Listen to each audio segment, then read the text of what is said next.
받으실 제목은 땅 끝까지 이르러 내 증인이 되리라.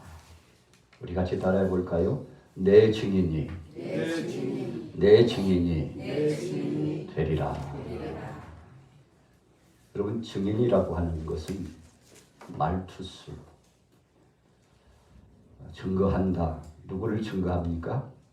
예수가 그리스도임을 증거하는 것입니다. 또 원문에 보니까 증인이 된다는 것은 순교자가 된다, 그런 뜻이 있습니다.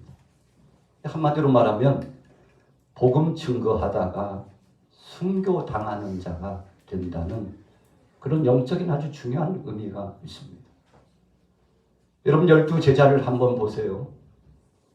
한 제자도 하나님 앞에 믿음을 가지고 순교의 각오를 가지고 나가지 않은 제자가 없습니다.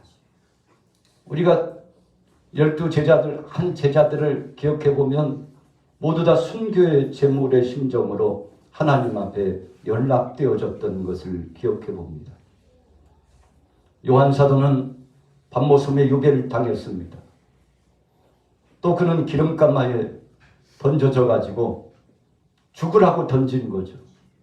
죽지 않았어요.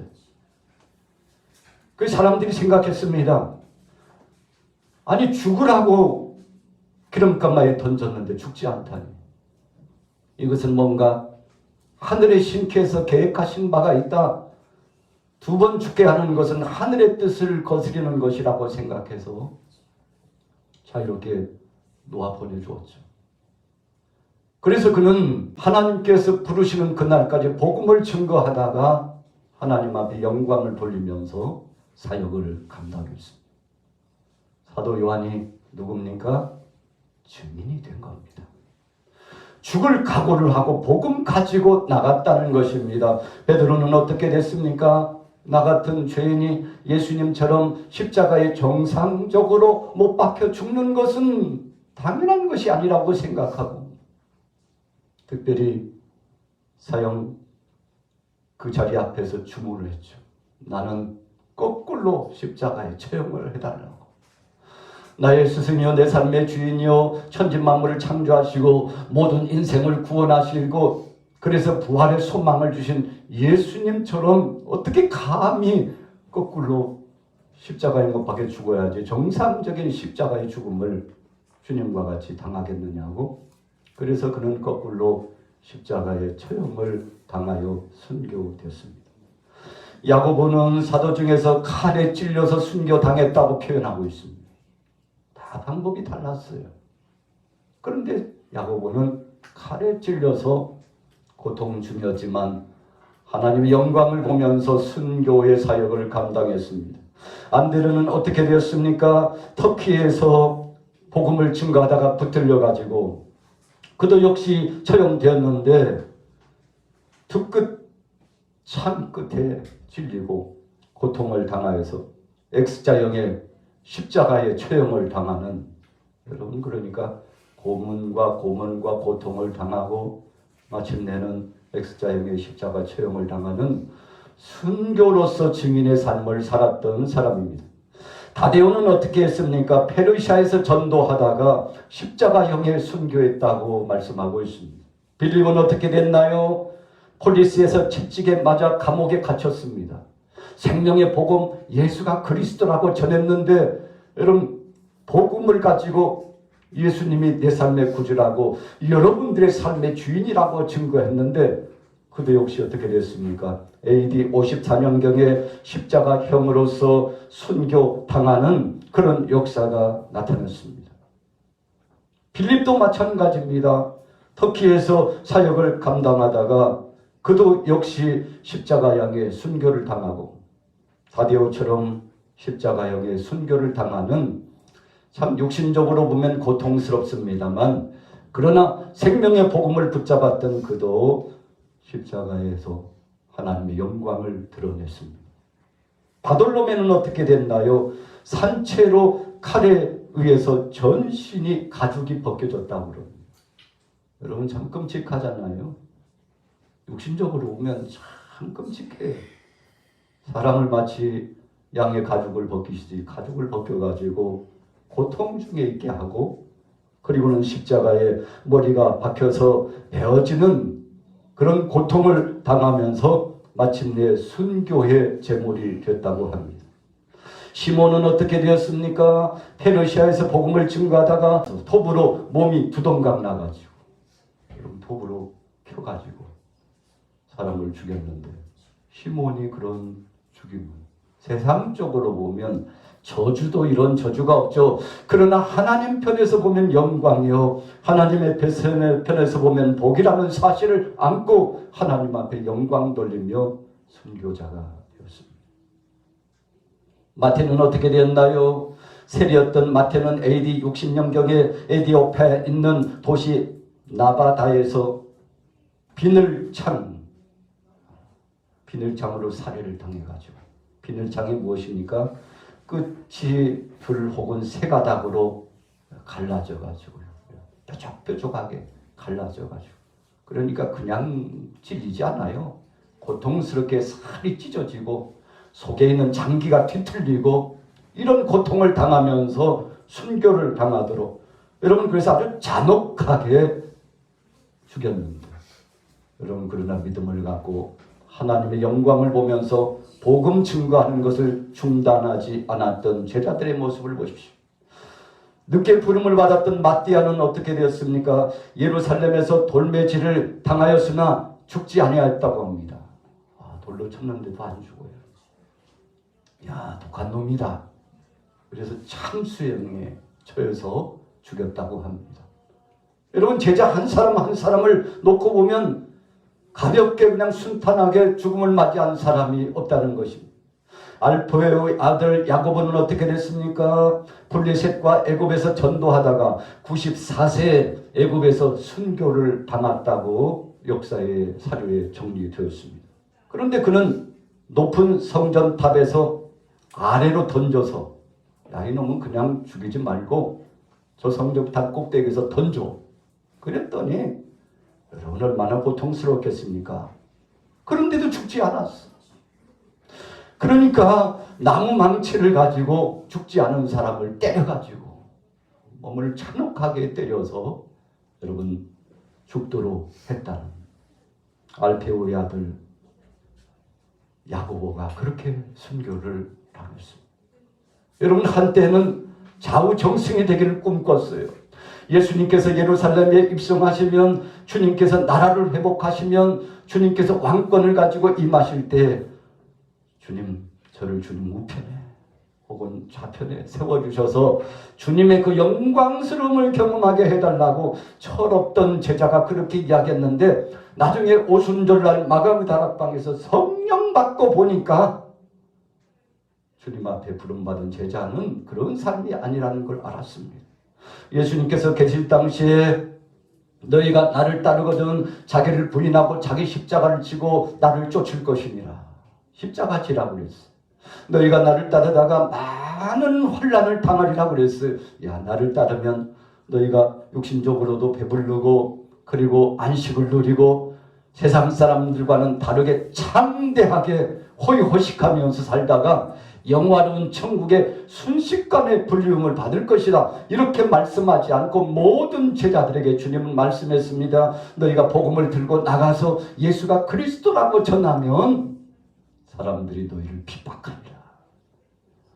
여러분, 그래서 그리스도인이 된다는 것은 증인이 되겠다는 선언식이 우리 안에 있는 것인데, 1차적으로 보면 예수님이 그리스도라고 부지런히 나가서 복음을 증거하는 자가 되겠다는 선언입니다. 두 번째는 무엇입니까? 주님 복음을 전하다가 환난과 핍박을 당하면 그 어디에서든지 주님이 부르시는 순간 이 목숨을 던지고 몸을 던지고 정신을 던지고 영혼을 다하여서 순교자가 될 각오가 되어 있사오니 주님 나를 받으시라고, 주님 저는 말투수가 되겠습니다. 증인이 되겠습니다. 전도하는 자가 되겠습니다. 전도하다가 주님 앞에서 순교당하는 자가 되기를 각오했습니다라고 고백하게 된다는데, 누가 그런 고백을 합니까? 오늘 본문 사도행전 1장 8절에 보면 오직 너에게 성령이 임하시며 너희가 권능을 받고 예루살렘과 온 유대와 사마리아와 땅끝까지 이르러 우리 같이 따라해 보겠습니다. 내 증인이 되리라. 여러분 성령 받으니까 그때 사철이 들었다는 것입니다. 성령 받으니까 그때부터 주님의 영광을 위해서 내 영광은 내려놓고 내 아집도 내려놓고 내 육신적인 소욕도 내려놓고 여러분 육신적으로 배불리고 잘 살겠다고 하는 그 샤머니즘적인 복의 개념을 내려놓고 주님 영광을 위하여 오히려 채찍질 당하고 주님 영광을 위하여 가진 것을 나누어주고 봉사하고 구제하고 사랑하고 나보다도 남을 더 낫게 여기고 그래서 예수님이 그리스도로 오신 증거가 바로 그런 이유인 것을 몸으로 나타내고 생각으로 나타내고 삶을 통해서 나타내겠습니다라고 고백하게 된다는 것입니다. 오늘 저와 여러분들이 이미 그런 다짐이 서 있었고 지금까지 살아왔으며 앞으로도 적극적으로 그런 삶이 되기를 예수님의 이름으로 축원합니다. 여러분 마지막으로 도마는 어떻게 됐나요? 디두모라고 불리우는 도마는 태국의 파피아와 인도에서 복음을 전했습니다. 여러분 그래가지고 여느 제자와는 다르게 태국에 관심을 가졌어요. 인도에 관심을 가졌어요. 거기서 주님 부르시는 날까지 복음을 전했는데 인도 코르만델에서 참으로 몸이 관통돼가지고 여러분 요즘도 보면 인도네시아 이 이슬람권에서의 우리 기독교인들을 얼마나 무차별적으로 죽이는지 몰라요. 여러분 지금도 선교사님들과 우리 믿음의 크리스찬들이 참 예수를 그리스도로 믿었다는 이유로 개종했다는 이유로 하나님 앞에 영광 드리고 찬양했다는 이유로 주님의 몸된 교회 나가서 예배했다는 이유로 무차별적으로 잔혹하게 죽이는 사례가 여러분 공중파를 통해서 다 보도가 되지 않아서 그렇지 여러분 선교사들의 보고 사료에 의하면 엄청나게 많은 크리스찬들이 죽임을 당하고 있다는 거죠. 도마는 코르만델에서 참으로 몸이 관통되어서 순교를 당했습니다. 여러분 그래서 정상적으로 죽지 않고 순교 당하지 않고 부름받은 사람은 제자 사도 요한 한 사람밖에. 그것도요 기름감에 던져서 죽으라고 순교 당하라고 요한이 그렇게 고백하면서 감사하고 영광을 돌리고 예수님을 위하여 죽는 것은 영광이요 기쁨이라. 여러분 스테반처럼 그도 순교 당하기를 원했습니다. 바울처럼 순교 당하기를 원했습니다. 베드로처럼 순교 당하기를 원했습니다. 순교는 영광이요 주님을 위하여 죽는다는 것은 하늘의 상이 가장 큰 것이요 주님이 내게 허락하신 그리스도의 남은 고난을 담당하는 것은 너무나 복된 것이기 때문에 그것을 확증하고 말씀을 가지고 전했잖아요. 여러분 성경을 이론적으로 지식적으로 전하는 것이 아니라 삶을 통해서 보여준 것이 12 제자들의 삶이었습니다. 오늘 이 시간에 예배자로 나오신 여러분들은 어떤 지식의 평론을 갖고 논제를 가지고 논문을 정리하기 위해서 그리스도를 믿는다는 것, 예수를 믿는다는 것이 무엇인지 좀 체험해 보려고 조금 맛을 보려고 그렇게 나온 사람은 한 사람도 없을 것입니다. 여러분 그렇다 할지라도 어떤 사람이 그랬다고 그러잖아요. 꼭 예수를 믿어야 구원 받습니까? 그렇다니까요. 하나님 나라가 있습니까? 천국과 지옥이 진짜 있나요? 그렇다니까요. 당신은 그럼 그 천국과 지옥을 가서 보았나요? 아니요. 보지도 않았으면서. 예수가 십자가에 못 박혀 죽었다는데 당신 그거 봤어? 봤냐고? 아니 못 봤는데. 그런데 무슨 이야기를 하는 거야? 보지 못했는데 어떻게 내게 믿으라고 하냐고. 여러분 그때 뭐라고 고백합니까? 우리는 담대하게 확정적으로 말할 수 있습니다. 나 2000년 전에 그 예수님 한 번도 본 적은 없어. 그리고 그분이 십자가에 못 박혀 죽으신 거 보지 않았어요. 부활하신 것도 보지 않았습니다. 천국과 지옥에 다녀오지도 않았어요. 그런데 참 신비하잖아요. 그런데 왜 나는 자꾸 믿어지지? 예수님이 2000년 전에 나를 위하여 죽으셨다는 것이 왜 믿어질까요? 나도 그것이 너무 신비로워가지고 너무 감사해가지고 천국과 지옥을 다녀와 보지 않았지만 바울처럼 삼층천의 세계를 다녀왔으면 좋겠다고 소원하고 기도한 적이 있지만 내가 30년 40년 믿음 생활했지만 내게 한 번도 그런 체험을 주시지 않았음에도 불구하고 그런데 믿어지는 걸 어떻게 믿어진다니까. 예수님만 생각하면 눈물이 나고 너무 감사하고 예배를 드리다가 찬송을 하게 되면 사무쳐 오는 그 은혜가 젖어가지고 나 혼자만 예수 믿고 끝나는 것이 아니라 내 사랑하는 아들, 딸들, 사랑하는 손주들, 이웃에 사랑하는 동역자들 그들도 예수 믿게 해야 되겠다고 하는 절박한 심정이 돼가지고 새벽 제단마다 기도하고 시간이 날 때마다 무시로 하나님 앞에 기도하면서 주님 나만 천국 가고 나만 영화로운 세계에 들어가고 나만 복을 누리는 자가 아니라 세계 모든 사람들이 우리 가족과 친족들이 다 예수를 그리스도로 영접하기를 소원합니다. 할렐루야. 오늘 여러분들에게도 그런 증거가 있기를 예수님의 이름으로 축복합니다. 여러분 그렇다면 여러분들은 증인이 된 것입니다. 여러분 어떤 때는 길거리에 가다가 친구를 만나거나 어떤 단체와 공동체 가면 당신 교회에 다닌다고 소문 들었는데 직분이 뭐야? 아이고 그까짓 거 알아서 뭘 그래.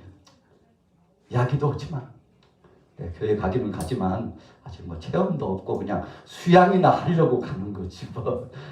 당신도 같이 가면 좋을 텐데 마음이 굉장히 평안하더라고. 여러분 이 정도 수준의 고백이 된다면 예수님께서 얼마나 안타까워하실까요? 아유 교회에서 권사님이시라면서요, 집사님이라면서, 장로님이라면서, 아유 목사님 아니세요? 아니 어떻게 그렇게 하셨냐고. 권사님 아니세요? 참 기가 막히네. 어떻게 그렇게 잘 알아요? 당신을 보니까 권사님처럼 보여. 할렐루야. 당신을 보니까 장로님처럼. 저도요 종종 길거리 가다 오면 여느 사람과 대화를 나누고 또 공석에 가서 앉으면 혹시 목사님 아니세요? 참, 세상 참 그냥 못 살겠구나. 세상 그냥 못 살겠구나. 여러분 저와 여러분들이 어느 곳을 가든지 사람들이 주목해보고 있어요. 왜 주목해보고 있습니까? 참 소문이 얼마나 빠른지. 교회 다니는 크리스찬이라는 거, 예수를 그리스도로 영접하고 있는 믿음의 사람이라는 것이 소문이 나가지고 친척간에도 소문이 나가지고 아니 오늘 주일인데 교회 몇 시에 가? 조금 이따 가려고. 조금 이따 가려고. 근데 왜 이렇게 서두르지 않고 그러고 있어? 다른 사람들은 다 가득만 내가 오다 보니까 조금 이따 가려고 그래. 걱정하지 마. 내일은 내가 알아서 한다니까. 여러분 사람들이 우리를 주목해보고 있습니다. 그러나 더 중요한 것은 오늘 본문 말씀에 예수님께서 우리를 주목해보고 계시는데, 여러분 우리가 주님을 시인한 대로 고백하는 대로 예수님께서도 우리를 시인해 주실 줄로 믿습니다. 하늘의 아버지께 앞에서 천사들 앞에서 내가 너희를 시인하리라. 그러나 어떤 예의 경계는 내가 너를 도무지 하늘 아버지 앞에서 천사들 앞에서도 모른다고 하리라. 내가 너를 기억지도 못하고 너를 모른다고 하리라. 그런 말씀이 있는데 왜 그러신다고 했습니까?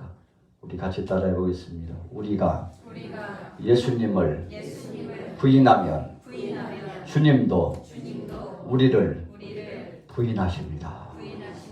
여러분 그러나 우리가 예수님을 시인해드리면 삶을 통해서 예수가 그리스도임을 시인해드리고 하나님 나라가 있고 천국이 있을 뿐만 아니라 예수님께서 나를 위하여 십자가상에 못 박혀 죽으셨고 내 삶의 일거수일투족을 책임져 주신다는 것을 증거하고 고백하고 찬송하고 영광을 돌리면 누가 부정해둬요? 여러분 악한 마귀 권세가 우리 주위를 맴돌면서 하나님 제가요, 아이고, 저 양반 하는 짓 내가 다 봤다니까요. 뭐 날 모시해 보니까 이상한 짓 하고 다니더구만요 하고 정죄를 하면서요, 손가락질하고 우리 기천에 속삭입니다. 야, 너 같은 것이 교회 가면 나도 가겠다 하면서요, 여러분 우리를 희롱하고 조롱하려고 합니다. 여러분, 사탄은 속성이 그렇습니다. 우리가 조금만 눈꼽만한 죄를 범해도 우리를 정죄하고 자격 없다고 하고, 여러분 끊임없이 우리를 대적하고 하나님의 영광스러운 반열에 속할 수가 없는 자라고 여러분 이렇게 손가락질을 하죠. 그때 우리는 유구무원입니다. 할 말이 없어요. 왜요? 내 삶이 그랬으니까. 그러나 여러분, 우리가 우리의 죄를 자백하고 주님 앞에 회개하면, 회개하는 그 순간 정말 부족함이 있고 약함이 있고 구원받을 만한 자격이 되어지지 못한 것 같아도 사랑의 예수님께서, 그래, 너 약한 거 알아, 네가 죄 많은 거 알아, 그러나 그 모든 죄와 약함을 두고 내게 나와서 자백하고 회개하고 새 삶을 살고자 그래도 몸부림치면서 네가 삶 속에서 증인이 되고자 하는 모습을 내가 보았도다. 내가 너를 변호해주고 내가 너를 위로해주고 하나님 아버지 앞에서 내가 너를 위하여 십자가상에 못 박여 죽었다고 변호하리라. 할렐루야. 그래서 어떤 분이 그러시더라고요. 천국문 앞에 가면은 지키는 자가 있어서 증표를 내라 그러는데 표가 없으면 못 들어간대요. 무슨 표인가 봤더니 예수 그리스도를 믿는 믿음의 표가 있어야 되는데, 마음이 조바심이 나가지고요, 나 같은 것도 들어갈 수 있을까? 마음이 여러분 조여오고요. 그리고 나 같은 죄인이 자격이 있을까? 그런데 사랑의 예수님께서 어서 들어와. 왜 거기 그러고 있어? 네가 자격이 있어서가 아니고 내게 구하고 내가 소원하였으니 내가 너를 위하여 대신 죽었고, 할렐루야, 내가 너를 위하여 대신 채찍에 맞았고 내가 너를 위하여 그 모든 고통을 당하고 물과 피를 흘리면서 하나님 아버지 앞에, 아버지여 저를 용서하여 주옵소서, 저들이 알지 못하고 죄를 범했다고 내가 아버지 앞에서 너를 위하여 기도했느니라. 걱정하지 말고 두려워하지 말고 들어가자. 여러분, 사랑의 주님이 꼭 품어주시고 손을 붙잡아 주시고 우리를 인도해 주시는데, 여러분 이것이 주님의 사랑인 것을 기억하시길 바랍니다. 그래서 바울은 한평생 복음을 증거하면서 땅끝까지요, 로마를 지나고 스페인까지 가서 복음을 증거하고자 얼마나 소원을 품었는지 몰라요. 그것이 가장 영광스러운 것이요 복된 것이기 때문에 복음제를 가지고 예수가 그리스도라고 전하는 것이 주님이 주목해 보시고, 참 그래, 네가 그래도 사는 동안에 보람되고 복된 일을 했구나 하고 주님이 칭찬하시면서 성령 안에 용기를 주시고 힘을 주셨는데, 여느 때 같으면 복음을 증거하는 것조차도 엄두가 나지 못했는데, 하나님이 성령 안에 용기를 주시고 능력을 주시고 위로를 주시고 힘을 주시니, 여러분 나도 모르는 사이에 복음을 전하고, 예수님이 바로 그리스도입니다.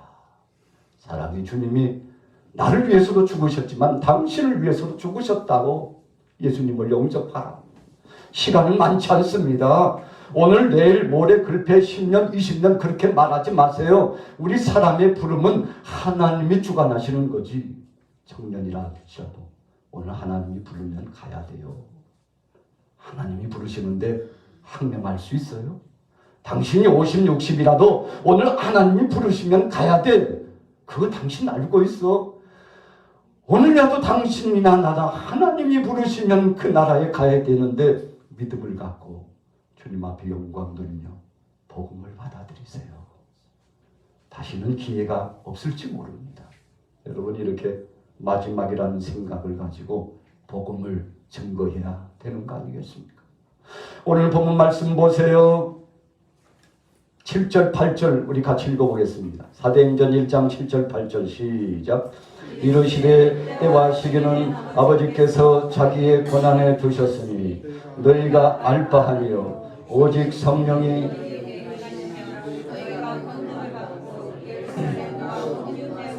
사마리아와 땅끝까지 이르러 내 증인이 되리라 하시니라. 우리 같이 따라해 보겠습니다. 오직 성령이 너희에게 임하시면. 여러분, 오늘 본문 말씀은 전제 조건을 분명히 말씀하셨어요. 너희 힘으로 가는 것이 아니야. 너희 능력으로, 네 말솜씨로 하는 것이 아니야. 성령이 임해야 가능하니라. 여러분, 그래서 우리가 복음을 증거하기보다도 1시간 전도하면 직전에 2시간을 기도한다고 그러지 않습니까? 기도를 더 준비한대요. 왜 기도를 준비합니까? 1시간 사역을 위해서 2시간 기도를 준비하고 나가는 이유는 내 지혜와 내 말솜씨와 내 능력으로 내가 어떻게 해가지고 한 사람을 구원하려고 하는 자의적인 것을 통해서 이루는 것이 아니라 위로부터 내리시는 성령, 그분이 내 마음에 감동을 주시고, 아니 내 마음이 왜 이리야? 두려움이 사라졌네. 내 마음이 왜 그래? 전하지 않고는 견딜 수 없는 마음이 생겨났네. 내 마음이 왜 그래? 내 속에 하나님의 은혜와 능력이 임했다고 여러분 몸부림치면서 감사하고 감격하고 이 기분과 이 심정을 가지고 복음지를 들고 나가는데, 여러분 성령께서 역사해 주셨기 때문에 된 것임을 믿으시기 바랍니다. 그래서 바울도 그 위대한 선교 사역을 감당했지만 자신이 한 것이 아니라고 고백하고 있습니다. 사랑의 예수님께서 나를 그냥 충성되이 여겨주셔서 일꾼 삼아 주셨는데 그분이 주신 능력으로 한 것이지 내가 한 것이 아니라고, 나는 예수 그리스도의 십자가 외에는 자랑할 것이 없다고.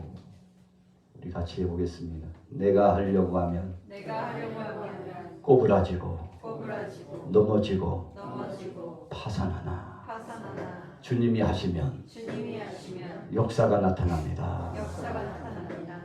스룹바벨과 여호수아가 파산나라에서 해방돼가지고 고향으로 돌아왔죠. 나라를 재건하고 예루살렘을 재건해 보려고 했는데 얼마나 힘든지 몰라요. 여러분 20여 년이 지나는 동안에 변변히 예루살렘을 재건하지 못한 어려움과 아픔이 있었어요. 그때 하나님께서 성령의 역사하심의 임재의 말씀을 주시는데 뭐라고 말씀하셨습니까? 이는 힘으로 되지 아니하고 능으로 되지 아니하고 나의 신으로 되느니라. 여러분 이 말씀을 스룹바벨이 받고 여호수아 제사장이 받고 막 가슴을 치면서, 주님 그걸 몰랐군요. 내 힘으로 하려고 하니까 지금까지 안 됐으나 성령 의지하여 하나님이 책임져 주신다는 사실, 하나님의 몸된 교회는 하나님의 일은 하나님이 역사하신다는 사실을 몰랐습니다. 주님 조바심을 갖고 인간적인 생각을 가진 어리석은 이 마음을 용서하시고 주님 앞에 맡기고 주님 앞에 올려드리며 헌신하여 나가길 소원합니다. 오늘 여러분들에게 이런 뜨거운 마음이 있기를 예수님의 이름으로 축복합니다. 우리 양마교회 몇 주 전부터 목요일마다 모여가지고 계속 전도하고, 또 주일날도 우리 젊은 청년들이, 또 오늘 또 김정수 목사님 오셨는데 함께 협력하면서 계속 복음을 전하고 있습니다. 여러분 이 몫은 어떤 제한적인 몇 사람의 몫이 아닙니다. 저도 마찬가지고요. 여러분들도 이 몫이 있습니다. 왜요? 증인이 되는 것이기 때문에. 성령이 임하면 증인이 되는 것이기 때문에 오늘 여러분들 속에 이 충만한 성령의 권능이 임해서 전철 타고 갈 때도 전하시고 집에서도 전하시고, 전도지가 많잖아요. 주고 몇 장 더 가지고 교육관에 있는 전도지 가지고 와서 호주머니 넣어가지고 내가 오늘은 한 사람이라도 전해야 되겠다. 여러분 이런 마음을 갖는 것은 주님이 얼마나 기뻐하시는지 몰라요. 오늘 여러분들을 통해서 하나님이 영광을 보실 줄로 믿습니다. 오늘 하나님이 여러분들을 쓰실 줄로 믿습니다. 우리 같이 따라해 보겠습니다. 하나님이 나를 부르셨고 증인으로 사용하십니다. 할렐루야. 믿음으로 승리하기를 예수 이름으로 축복합니다.